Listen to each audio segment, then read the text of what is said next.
অনিয়মিত ঋতু irregular menstruation. মেয়েদের ঋতুস্রাব 4 থেকে 5 দিন থাকে।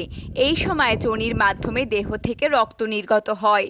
নিয়মিত স্রাব 28 দিনের ব্যবধানে হয়ে থাকে, কিন্তু স্রাব অনিয়মিত হলে সময়ের কোনো নির্দিষ্ট ভাব থাকে না। শরীর সুস্থ থাকলে স্রাবের পরিমাণ স্বাভাবিক হয়, খুব বেশিও নয় আবার অতি সামান্যও নয়। এই স্বাভাবিক নিয়মের ব্যতিক্রম হলেই অনিয়মিত ঋতুদোষ লক্ষণ দেখা যায়। সেই বিষয়েই শোনাচ্ছেন ডক্টর পাল, হোমিও হলের প্রধান ডাক্তার বিশ্বনাথ পাল।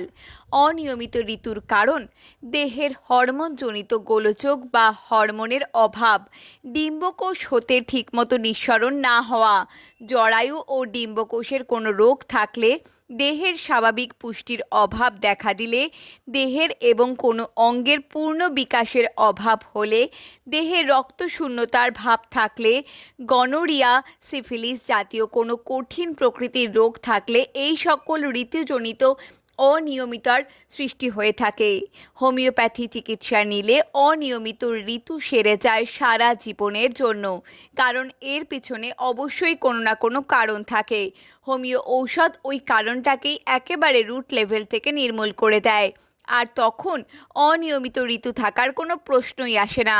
হোমিওপ্যাথিতে অনিয়মিত ঋতু প্রতিরোধের কার্যকরী চিকিৎসা রয়েছে ও অনেক গুরুত্বপূর্ণ ঔষধ আছে অনিয়মিত ঋতু চিকিৎসার জন্য, যেমন pulsatilla, magnesia carb, phosphorus, sepia, senecio, platina, carbo veg, ignatia, sulphur, ক্যালিকার্ব।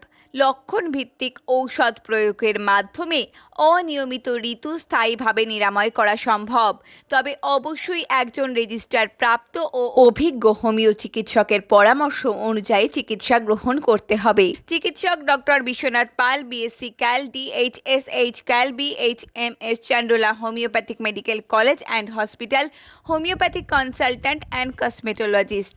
এই সমস্ত মেডিকেল সংক্রান্ত তথ্য পেতে আপনারা অবশ্যই আমাদের সঙ্গে ফেসবুকে ফলো এবং ইউটিউবে সাবস্ক্রাইব করে যুক্ত থাকবেন। Thank you for watching.